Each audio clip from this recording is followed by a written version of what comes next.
빌레몬서 17절에서 20절까지. 빌레몬서 17절에서 20절까지입니다. 그러므로 내가 나를 동력자로 할진대 그를 영접하기를 내게 하듯 하고 그가 만일 내게 불의를 하였거나 내게 빚진 것이 있으면 그것을 내 앞으로 계산하라. 나 바울이 친필로 쓰노니 내가 갚으려니와 내가 이외에 내 자신이 내게 빚진 것은 내가 말하지 아니하노라. 오 형제여, 나로 주 안에서 너로 말미암아 기쁨을 얻게 하고 내 마음이 그리스도 안에서 평안을 하게 하라. 아멘. 사랑하는 성도 여러분, 20절 말씀처럼 오늘도 우리의 마음 가운데 기쁨이 충만하기를 원합니다. 세상이 줄 수도 그리고 알 수도 없는 참된 평안함이 우리의 가정과 또 우리의 자녀와 우리의 일터와 특별히 우리 마음 가운데 충만하게 되기를 주님의 이름으로 축복합니다. 광고를 하나 드리면 오늘은 금요일인데 오늘 밤 금요 기도회가 9시에 있게 될 것이고요. 그래서 내일 새벽 기도회는 오늘 금요 기도회를 하는 것으로 대신 하겠습니다. 그리고 주일까지 할까 말까 사실 준비하면서 고민이 많았습니다. 그런데 생각해 보니까 할까 말까라고 고민할 때는 하는 게 정답이다라는 그런 생각을 해보았습니다. 그래서 주일날 새벽 기도하고 또 오전에 오셔야 되고 나름 피곤한 그런 상황이 되겠지만 특별히 주일에 더 많이 기도해야 되겠다라고 하는 그런 생각을 하게 되었습니다. 왜냐하면 예배도 드리고 또 초청대사와 함께 예배도 드리는 그런 중요한 일들이 있기 때문에 그래서 주일날을 마지막으로 해서 금번 2020년 특별 새벽 기도회를 그렇게 마칠 수 있도록 하겠습니다. 그러니까 좀 피곤하시고 좀 어려우시더라도 마지막까지 힘을 내셔서 이 기도하는 일에 동참해 주시기를 부탁을 드립니다. 사도 바울은 빌레몬에게 한때 그의 종이었던 이 오네시모를 너에게 보낼 것이니 그를 용서하고 더 이상 노예가 아니라 더 이상 이제는 종이 아니라 사랑받는 형제로 두어라 라고 명령하지 않고 아주 인격적으로 사랑으로서 간구를 했습니다. 특별히 사도 바울은 오네시모를 받아주는 그 일이 억지가 아니라 어제 말씀을 드린 것처럼 자의로 되기를 간절히 바랬습니다.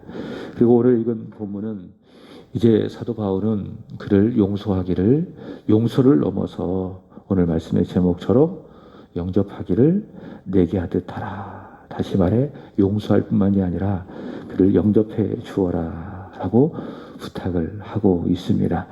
이게 어떤 의미일까? 제가 이제 어제 말씀을 준비하고 묵상하는 가운데에 누가복음 15장 말씀이 떠올랐습니다. 거기 보시면 우리가 잘 알고 있는, 우리가 익히 알고 있는 그 탕자의 비유가 나오죠. 어느 한 집안에 아들이 있었는데 첫째 아들 또 둘째 아들이 있었는데 이 둘째 아들이 아버지의 재산을 미리 요구를 하고 또 미리 받아서 아주 먼 나라로 가서 다시 말해 아버지의 손길이 미치지 못하는 아주 먼 나라로 가서 아버지의 재산을 다 까먹습니다. 허랑방탕하면서 결국 다 잃어버리고 다 망가집니다. 이런 아들을 볼 때에 참 못난이 아들이다. 참 못났다. 참 찌질하다. 이런 생각을 해봅니다. 다 잃어버리고 다 망가지고 나서야 비로소 그 아들은 자기가 아버지께 큰 잘못을 저질렀다라는 것을 깨닫게 됩니다. 그래서 그가 마음으로 이렇게 결심하죠. 누가복음 15장 21절 보시면 아버지 내가 하늘과 아버지께 죄를 지었으니 지금부터는 아버지의 아들이라 감당하지 못하겠습니다. 이렇게 고백을 하고 아버지께로 갑니다. 자, 두 손을 들고 항복하면서 아버지께로 나아가고 있는데 자, 그러자 아버지가 어떻게 하셨는가? 누가복음 15장 20절 말씀을 보시면 이렇게 이야기합니다. 그를 측은히 여겨 그를 불쌍히 여겨. 하나님 아버지가 가지시는 마음이 그런 마음이 아닐까요? 어떤 모습이든지 특별히 우리가 못난 애처럼 그렇게 살아가 무너졌을 바로 그때에 자존감이 다 상실해서 마음이 괴롭고 또 힘들 때에 바로 그때에 하나님 아버지는 저와 여러분을 불쌍히 여겨주시고 친근히 여겨주신다. 자, 이런 말씀이 큰 위로가 되는 것이죠. 아버지는 그 둘째 아들을, 그 탕자를 친근히 여겨 달려가 목을 안고 그리고 입을 맞춥니다.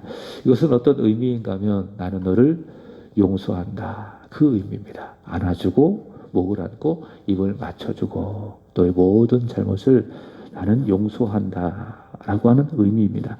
그리고 어떻게 하는가 하면 누가복음 15장 22절의 말씀을 보시면 제일 좋은 옷을 가져다가 그 아들에게 입혀주고 그리고 손에 가락지를 끼워주고 발에 신을 신겨주죠. 이게 뭡니까? 이게 영접하는 겁니다.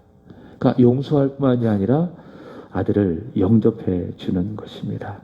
사도 바울은 빌레몬이 이 오네시모를 용서해 줄 뿐만이 아니라 어떻게 해라? 영접해 주어라. 아주 극진하게 사랑받는 종으로 대우해 주고 또 그렇게 영접해 달라고 요청을 하고 있습니다. 이것은 바울이 오네시모를 참 사랑하고 있다. 참 사랑하고 있다. 이제 그런 증거죠. 말씀을 드린 것처럼 사도 바울은 결혼을 안 했지만 영적으로 낳은 아들, 그러니까 복음을 전해서 아들로 삼았던 사람이 셋이 있습니다. 첫 번째로는 디모데고, 두 번째로는 디도고, 그리고 세 번째로는 바로 이 오네시모입니다. 당시 로마 사회에서는 이 노예라고 하는 것이 각 집안마다 특별히 부유한 집안에는 다 소유를 하고 있었는데 노예는 일종의 소유물입니다. 소유물, 그러니까 재산입니다. 그래서 언제든지 이 노예를 내가 살 수도 있고 또 팔 수도 있고 또 마음에 들지 않으면은 매질을 할 수도 있고 심한 경우에는 죽일 수도 있고 일종의 소모품이고 소유입니다. 그게 노예입니다. 노예가 바로 이 오네시모였는데 이 오네시모를 사도 바울은 예수를 전해서 그 속에 예수의 생명을 심어 주어서 이제 그를 노예가 아니라 사랑받는 그리스도의 사람, 바울의 입장에서는 사랑받는 아들로 삼아 주었다라고 하는 겁니다. 사도 바울은 참으로 이 오네시모를 사랑했죠. 아, 정말 사랑한다. 오네시모를 정말 사랑한다 라고 하는 증거가 용서할 뿐만이 아니라 영접하라 라고 하는 그런 말 속에 담겨져 있는 것이고 또 빌레몬을 위해주고 있다라고 하는 증거입니다. 정말 빌레몬을 많이 생각하기 때문에 오네시모를 종으로 두지 말고 그를 영접하고 그를 용서하고 그를 영접해라 라고 하는 것이죠. 특별히 바울은 오네시모를 영접하기를 내게 하듯 하라. 17절에 그렇게 이야기하고 있죠. 그러므로 빌레몬, 네가 나를 복음을 전하는 하나님 나라와 주 예수를 위하여 함께 일하는 동역자로 네가 안다면 오네시모를 보낼 테니 그를 용서하고 영접해달라. 근데 영접하기를 부탁하기를 내게 하듯 나를 영접하듯 그를 영접해달라. 그렇게 요청을 하고 있습니다. 바울이 이렇게 말을 하는 이유가 있습니다. 그것은 곧 그것이 우리 예수님을 대하는 것이기 때문에. 그러니까 빌레몬은 오네시모를 바울을 영접을 하듯이 해야 되는데 그것이 곧 바울을 영접하는 것이지만 좀 더 큰 그림으로 본다면 그것이 곧 예수님을 영접하는 것이기 때문에 이렇게 말하고 있는 겁니다. 예수님께서는 마태복음 25장 40절 45절에서 이렇게 말씀을 하셨죠. 네 형제 중에 지극히 작은 자 하나에게 한 것이 곧 나에게 한 것이라. 또 바꿔 이야기한다면 하지 않은 것이 곧 나에게 하지 않은 것이라. 그렇게 이야기하고 있습니다. 여러분 오늘 하루도 우리 주변에 나를 만나는 사람들이 있을 것입니다. 지극히 작은 한 사람, 내가 무심코 지나가는 한 사람 눈여겨보시기 바랍니다. 그 사람에게 친절히 행하고 그리고 사랑의 마음을 전해주고 또 따뜻하게 말 한마디 해주고 위로해주고 격려해주는 그 모든 것이 그 사람을 위해서 하는 것이 아니라 오늘 주님 말씀하신 것처럼 예수님께 한 것이다. 예수님께 하는 것이다. 그런 믿음을 가지고 그 사람을 대한다면 참으로 서로 큰 기쁨과 위로와 또 복이 될 줄로 압니다. 사도 바울은 에베소서 5장 22절에서 가정에서는 이렇게 이야기합니다. 아내는 남편에게 복종하기를 주께 하듯 해야 된다. 교회가 주 예수 그리스도에게 복종하듯이 아내는 남편에게 복종해야 된다. 주께 하듯 하라. 또 종도 마찬가지입니다. 에베소서 6장 7절 바울은 말하기를 종들은 주인을 섬기되 기쁜 마음으로 섬기고 주님께 하듯 섬겨라. 그렇게 이야기하고 있습니다.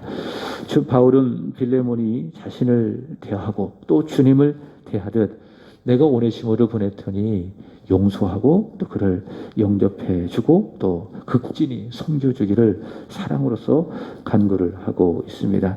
여러분, 이런 사도 바울의 간구, 이런 요청에 빌레몬은 듣지 않을 수가 없었겠죠. 반드시 들어줄 수밖에 없었겠죠. 자, 그런데 18절과 19절 말씀을 보시면 바울은 빌레몬이 더 바울의 간구를 받아야 된다. 들어주어야 한다라고 하는 이유를 덧붙이고 있습니다. 그러니까 이 간구를 들어줄 수밖에 없는 방향으로 사도 바울은 계속 이야기하고 있습니다. 그럴 줄 아는데 빠져나갈 구멍이 없도록 그렇게 만들어가는 겁니다. 이게 바울의 말인데 18절 먼저 보시기 바랍니다. 그가 만일 내게 불의를 하였거나 내게 빚진 것이 있으면 그것을 내 앞으로 계산하라. 말씀을 드렸죠. 오네시모가 아마도 이 빌레몬의 가정에 큰 잘못을 했고 또 경제적으로 물질적으로 큰 손해를 입고 이제 그것을 감당하지 못하니까는 이 골로새를 떠나서 먼 나라 로마까지 왔다고요. 그런 이야기를 오네시모는 바울에게 다 했겠죠. 그랬더니 이제 오네시모가 불안해하는 겁니다. 너 가. 너 빌레몬에 가서 용서를 빌어. 그가 반드시 너를 용서해주고 또 너를 영접해줄 거야. 그랬더니 이 오네시모가 제가 우리 주인에게 많은 불의를 행했습니다. 또 경제적으로 물질적으로 큰 손해를 입혔습니다. 이것 때문에 저를 안 받아주면 어떡합니까? 이렇게 이제 자신의 속 사정을 이야기했겠죠. 그랬더니 바울이 걱정하지 마. 내가 편지를 써줄게. 그런 부분까지도 문제가 없도록 내가 다 이야기해줄게. 이렇게 얘기했겠죠. 그러면서 쓰는 겁니다. 오네시모가 만일 너에게 불의를 했다거나 또 빚진 것이 있다면 그것을 내 앞으로 계산해라. 무슨 말이죠? 내가 다 갚아주겠다. 내가 다 갚아주겠다. 그렇게 이야기하면서 19절 보시면은 이렇게 이야기합니다. 이게 참 재미있는 말인데 19절 보시면 나 바울이 친필로 쓰노니 내가 갚으려니와 내가 이외에 내 자신이 빚진 것은 내가 말하지 아니하노라. 그죠? 너는 나에게 빚진 것이 있어. 그것은 내가 말하지 않겠다. 이렇게 이야기하고 있습니다. 이것은 무슨 말인가 하면 빌레몬이 바울에게 빚진 것이 있다라는 겁니다. 그것은 내가 말하지 않겠다. 그것을 봐서라도 너는 이 오네시모가 불의를 행했다거나 또 경제적으로 손해를 입혔다 할지라도 그것 때문에 그를 치지 말고 오히려 그를 용서해주고 또 받아주어라. 이렇게 이야기하고 있는 겁니다. 다시 19절 보시면은 빌레몬이 바울에게 빚진 것이 있습니다. 여러분, 이것은요 물질적인 빚이 아니라 어떤 빚이죠? 영적인 빚입니다. 영적인 빚을 지고 있다라고 하는 겁니다. 바울은 간접적이든지 아니면 직접적이든지 이 빌레몬에게 예수를 전했습니다. 복음을 전했습니다. 하나님 나라를 전했고 그렇게 전한 바울의 이 복음을 통하여 빌레몬은 예수를 믿고 자신도 구원받고 또 자신의 온 가정 또 구원을 받고 또 자신의 집을 교회로 내어줄 만큼 그는 믿음의 사람이 되었습니다. 이런 위치 또 이런 구원의 기쁨과 감격을 누릴 수 있었던 것은 전적으로 하나님의 은혜이지만은 또 현실적으로 본다면 사도 바울이 이 빌레몬에게 복음을 전했기 때문에 그렇습니다. 그래서 빌레몬의 입장에서 본다면 빌레몬은 사도 바울에게 빚을 진 사람, 영적으로 빚을 진 사람이라고 할 수 있겠죠. 사도 바울은 이런 원리를 로마서 15장에서 잘 표현을 하고 있습니다. 영적으로 빚을 졌다면 빌레몬이 육체적인 것으로 갚는 것은 마땅하다. 이런 원리를 갖고 이야기하는 것인데, 바울은 로마서 15장 26절 27절에서 말하기를, 당시 예루살렘 교회는 기근을 가지고 있었습니다. 큰 기근이 있었는데, 그래서 이 이방인 교회, 이방인들, 대표적으로 마게도냐, 오늘의 유럽을 말하죠. 마게도냐 지방의 교회들과, 그리고 아가야는 고린도 교회를 말하는데, 이 아가야 교회 그리고 마게도냐 교회가 마음을 하나로 모아서 이 가난한 자를 돕기 위해서 얼마를 연보를 했습니다. 이제 그 연보를 가지고 사도 바울이 이제 예루살렘으로 들어가는 것이죠. 바울이 이렇게 이야기합니다. 저희라고 하는 것은 마게도냐 사람들인데, 마게도냐 교회인데, 저희는 빚진 자다. 만일 이방인들이 그들은 누구를 말하는가 하면 예루살렘 교회를 말하는 겁니다.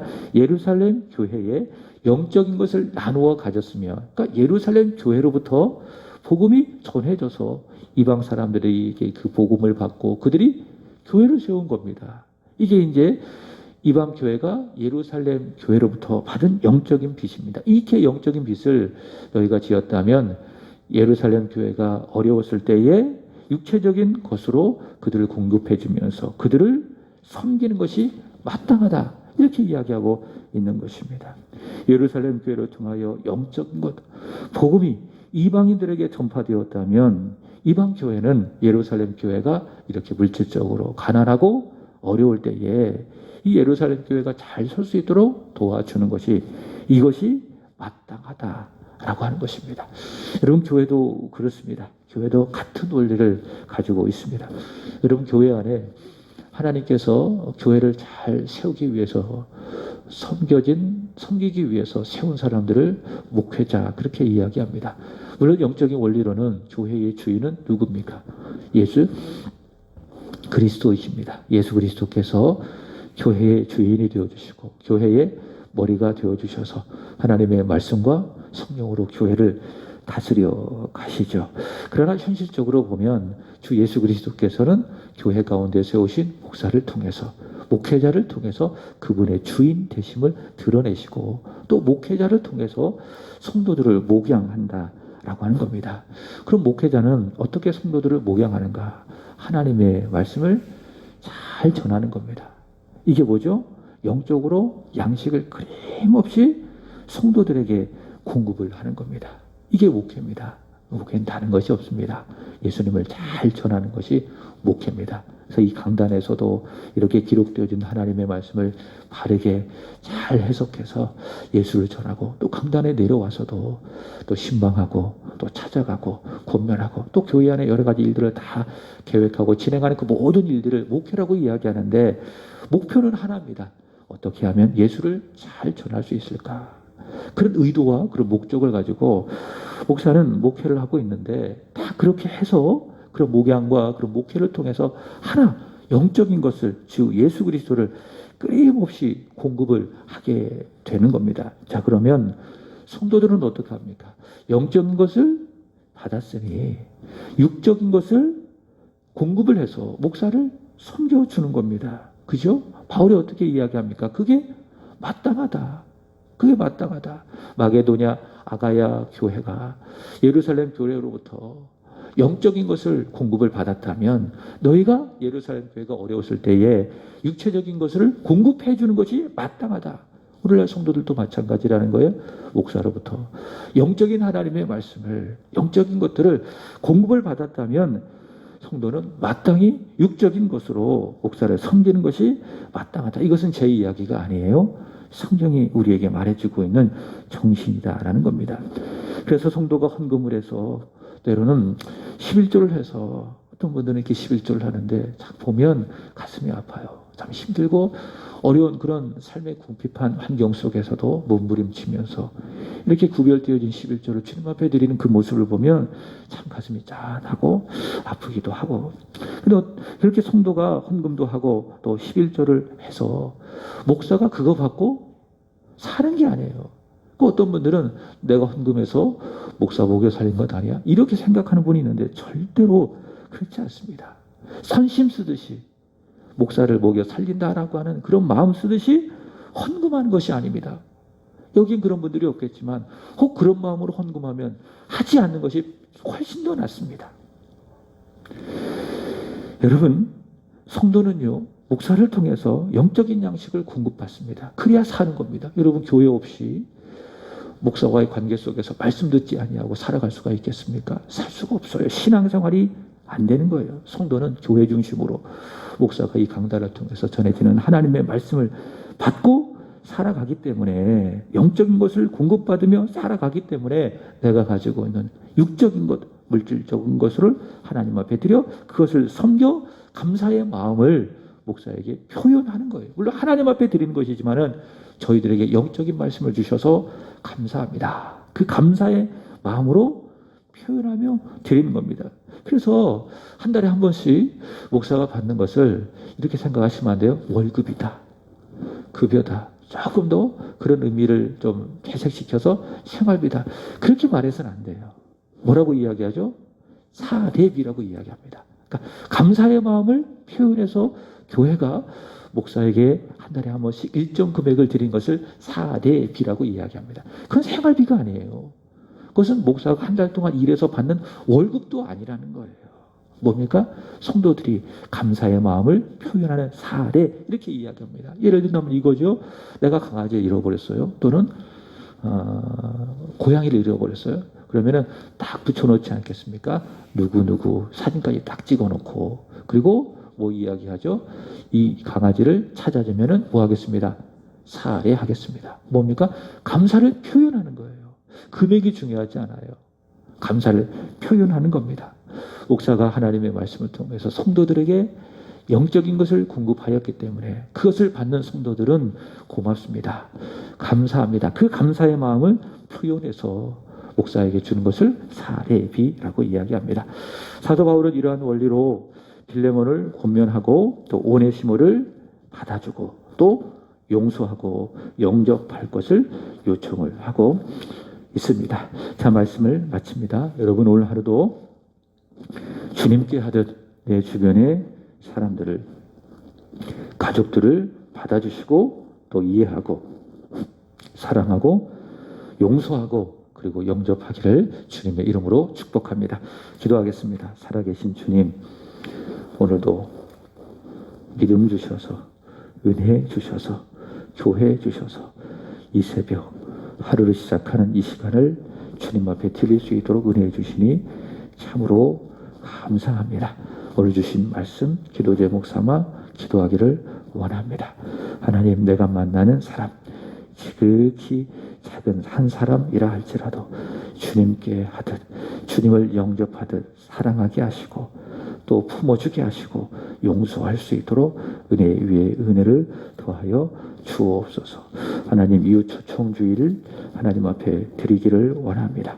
오직 하나님께 영광, 주님 앞에 큰 기쁨 되는 은혜의 시간이 되게 하여 주시고, 사랑하는 성도들 한 해 동안 베풀어 주신 아버지 하나님의 은혜와 사랑에 진심으로 감격하며 예배할 수 있게 하여 주시고, 특별히 한 영혼의 구원을 이루어가는 복된 시간, 천국의 잔치, 이웃 초청주일, 추수감사 주일이 되게 하여 주옵소서.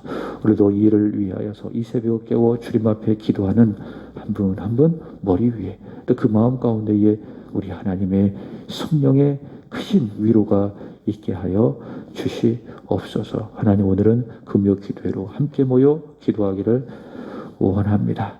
찬양하고 또 기도하고 말씀을 들을 때에 더 주님을 사랑하는 마음이 깊어지게 하여 주시고, 주님이 사랑하시는 그 영혼을 향한 마음도 깊어지게 하여 주시옵소서. 하나님, 담임 목사님과 사모님을 기억하여 주시고, 우리 이정열 권사님을 기억하여 주시고, 이종태 목사님, 길현숙 사모님, 기로연 손영성 집사님, 기쁨 은총, 그리고 박형건 공소영 집사님, 박하랑 김영숙 성도님, 그리고 최영재 이송희 부부, 그리고 일본에서 복음을 전하시는 윤준수 양금래 선교사님, 그리고 예림 재준 한 사람 한 사람 기억하여 주시고, 하나님의 은혜, 하나님의 사랑으로 둘러주셔서 오늘 하루도 주 안에서 승리하는 복된 하루가 되게 하여 주시옵소서. 담임 목사님과 사모님 영과 육의 강건함 주시고, 연약한 부분이 있다면 우리 주님 위로하여 주시고 보혈로 덮어주시고 치유하시는 은혜가 있게 하여 주옵소서. 주님 주신 사명 잘 감당하며 여기까지 왔사오니 세안교회를, 성도들을 사랑하고 목양하고 헌신하며 눈물을 흘렸던 그 모든 것이 천국에서 해와 같이 빛나게 하여 주옵소서. 함께 좋은 동력을 이루어 가시고 있는 우리 이종태 목사님, 그리고 기론숙 사모님도 기억하여 주시고, 세안교회를 섬겨가미 좋은 동력을 이루어가미 우리 목사님 사모님에게 자랑이며 큰 면류관이 되게 하여 주옵소서. 일본에서 선교하시는 윤준수 선교사님 부부와 그 가정 기억하시고, 오늘 하루도 복음을 위하여, 영혼의 구원을 위하여 쓰임받는 복된 하루가 되게 하여 주옵소서. 이후로도 기도하기를 원하오니 성령의 감동하심, 성령의 인도하심을 따라 먼저 그의 나라와 그의 의를 구하는 우리의 기도, 주님 들으시는 우리의 기도 되게 하여 주옵소서. 감사하며 구주 예수 그리스도 이름으로 더불어 기도합니다. 주님 앞에 드려지는 1000번째 주님 기쁘게 받아주시고, 거룩한 제물과 함께 드려지는 기도의 제목도 주님 들으시고 응답하여 주시고, 우리 집사님의 삶 속에 넉넉한 하나님의 은혜가 있게 하여 주옵소서. 주님 감사합니다. 예수 그리스도 이름으로 기도합나이다. 아멘.